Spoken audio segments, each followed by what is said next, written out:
مساء الخير، أسعد الله مساكم بالحب والأفراح دايما. ألف مبروك لعروستنا رهف، عسى حياتها إن شاء الله كلها فرح وسعادة. أخوكم جابر الكاسر.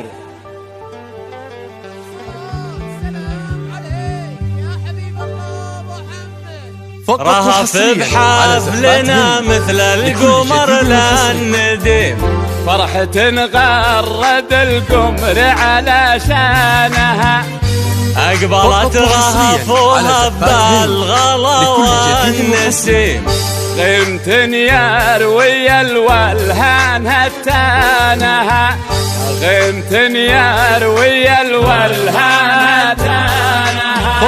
رهف اللي يصير الشعر فيها عظيم، والقصايد عليها تبتنى الحانها.